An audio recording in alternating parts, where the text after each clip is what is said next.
تسوس الأسنان هو المرض والألم الأشهر في عالم الأسنان، وللأسف الألم ده بيبقى آخر رسالة تحذير من جسمك ليك عشان يعرفك إن السنة دي بدأت تنتهي خلاص. فأنا هنا عشان أعرفك أنواع التسوس، هم أنواع مش نوع واحد، وهم 5 أنواع، وهقول لك في سلسلة الفيديوهات دي إزاي تكتشفه بدري وإيه هي الحلول المتاحة عشان تحافظ على أسنانك وتفضل قوية للأبد. أهلا بكم في أول حلقة من سلسلتنا عن تسوس الأسنان. النهاردة هنتكلم عن التسوس بشكل عام، إيه هو وإزاي بيبدأ وإيه أهم الأسباب اللي بتخليه يحصل، وكمان هندي لمحة عن الأنواع المختلفة من التسوس عشان تقدر تفهم كل نوع بالتفصيل في الفيديوهات الجايه. اول حاجه هنتكلم عنها وهي تعريف التسوس. التسوس هو تاكل تدريجي في طبقه المينا بتاعه الاسنان، وبعد كده بيدخل في الطبقات اللي بعدها زي العادة. طبقه المينا دي هي اقوى طبقه بتحمي الاسنان، فلو التسوس قدر يخترقها وبدا ياكل فيها سنه بسنه بسنه لحد ما اخترق طبقه المينا دي، هيبقى سهل جدا ان هو يخترق طبقه العاج ويحصل التسوس. والسبب الرئيسي في التسوس ده هي البكتيريا بتبدا تتغذى على بقايا الطعام والسكريات اللي احنا بناكلها وتبدا تنتج احماض، والاحماض دي هي اللي بتسبب التسوس. فالخلاصه ان احنا بيتبقى عندنا في بقنا بقايا طعام وسكريات، تبدا البكتيريا تاكلها، تبدا تنتج احماض، فالاحماض تبدا تاكل واحده واحده في السنه ويحصل التسوس. تاني حاجه اعراض التسوس. اعراض التسوس في 3 اعراض هما الاشهر على الاطلاق عن التسوس. اول حاجه حساسيه للاكل السخن والبارد، والحساسيه دي بتبقى عباره عن لسعه، فلو بتاكل حاجه سخنه او بارده وحسيت بلسعه في اسنانك اعرف ان دي حساسيه. تاني حاجه الالم المتقطع او المستمر. تالت حاجه ظهور بقع بيضاء او بنيه على الاسنان، فلو بتشوف اسنانك كده ولاحظت ان في لون بني او لون ابيض على اسنانك اعرف ان ده تسوس. تالت حاجه هنتكلم عنها وهي اسباب التسوس. اول حاجه من اسباب التسوس وهي قله تنظيف الاسنان، وتالي دي حاجه بديهيه جدا، انت لو ما نظفتش اسنانك يحصل لك تسوس، نظفت اسنانك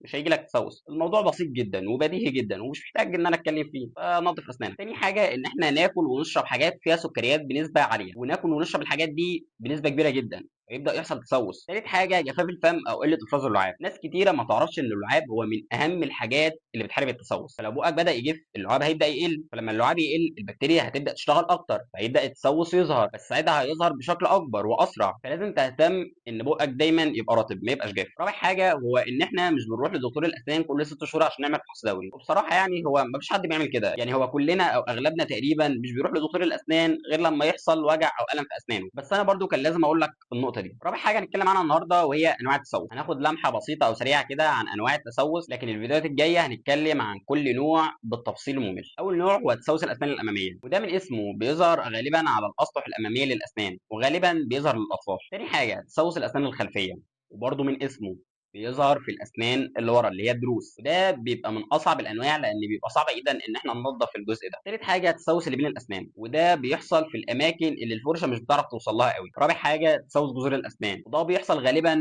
في كبار السن لان اللثه بتبدا تتراجع وتطلع لفوق فبيبدا الجذر ينكشف، فلما الجذر يبقى مكشوف بيبقى سهل جدا التسوس يوصل له ويحصل تسوس الجذور. خامس حاجه تسوس الاسنان عند الاطفال الصغار او الرضع، وده بيظهر غالبا بسبب الرضاعه بالليل او السكريات الزياده، وفي الفيديو اللي بيتكلم عن النوع ده من التسوس هنقول هو ليه الرضاعه بالليل بتسبب التسوس ده. خامس حاجه هنتكلم عنها هي اهميه الوقايه والفحص الدوري. لازم تنظف اسنانك مرتين في اليوم، مره الصبح ومره بالليل، وتستخدم خيط الاسنان، وبرده تقلل من الاكل اللي بيبقى فيه سكريات بنسبه عاليه على قد ما نقدر، ونروح لدكتور الاسنان كل 6 شهور عشان نعمل فحص دوري، بس زي ما قلت قبل كده هو اغلبنا مش بيعمل كده. وده كان ملخص شامل عن التسوس بانواعه واسبابه. هنبدا دلوقتي نتكلم عن اول نوع وهو تسوس الاسنان الاماميه. ناس كتيره فاكره ان الاسنان الاماميه مش بتسوس لانها بيكون سهل ان احنا ننظفها، لكن ده غلط، هي من اكتر الاسنان اللي عرضه للتسوس وخصوصا عند الاطفال. هنتكلم اول حاجه عن اسباب التسوس في الاسنان الاماميه. اول حاجه الاكل المستمر للسكريات زي الشوكولاته والعصاير. تاني حاجه قله تنظيف الاسنان، زي ما قلنا قبل كده هو اي نوع من انواع التسوس دايما بيكون السبب قله تنظيف الاسنان، فقله تنظيف الاسنان او ان الفرشه نفسها ما تكونش كويسه فمش بتوصل لكل الزوايا بتاعه الاسنان. تالت حاجه عاده مص الاصابع عند الاطفال، او ان احنا نستخدم الرضاعه او الببرونه بالليل. تاني حاجه نتكلم عنها وهي اعراض التسوس للاسنان الاماميه. اول حاجه ظهور بقع بيضاء او بنيه على الاسنان الاماميه، زي ما قلنا قبل كده لو شفت بقعه لونها ابيض او بني على اسنانك اعرف ان ده تسوس. تاني حاجه حساسيه او الم خفيف مع الاكل والشرب، وهنا انا بقول مع الاكل والشرب مش مع الاكل السخن او البارد، مع الاكل والشرب عموما تحس بحساسيه، تحس بألم خفيف. تالت حاجة ظهور تجاويف صغيرة في الأسنان الأمامية، وده بيحصل لو التسوس فضل مستمر. تالت حاجة نتكلم عنها هي مخاطر التسوس الأمامي، وأول حاجة هي شكل ابتسامتك. شكل ابتسامتك هيفرق لأن الأسنان الأمامية هي أول حاجة بتظهر لما يعني الأسنان الخلفية لو حصل فيها تسوس مش هيبان، يعني كشكل مش هيظهر، هو أكيد لازم تعالجها، لكن الأسنان الأمامية هي أول حاجة بتظهر لما بتبتسم. تاني حاجة زيادة فرصة التسوس بين الأسنان والتسوس الخلفي، وده لأنهم بيأثروا بشكل كبير على الأنواع دي من التسوس. تالت حاجة هو ألم مستمر وتأثير على النطق والكلام وخصوصا عند الاطفال، يعني الاطفال بالذات هم اللي بيتاثروا بموضوع النطق ده. رابع حاجه هي طرق الوقايه والعلاج. اول حاجه هنعملها وهي ان انت تنظف اسنانك يوميا، مره الصبح ومره بالليل، وتستخدم خيط الاسنان. والنصيحه دي هنقولها دايما في اي حاجه لها علاقه بالتسوس. اي تسوس لازم تعمل كده. انت الطبيعي ان انت تغسل اسنانك،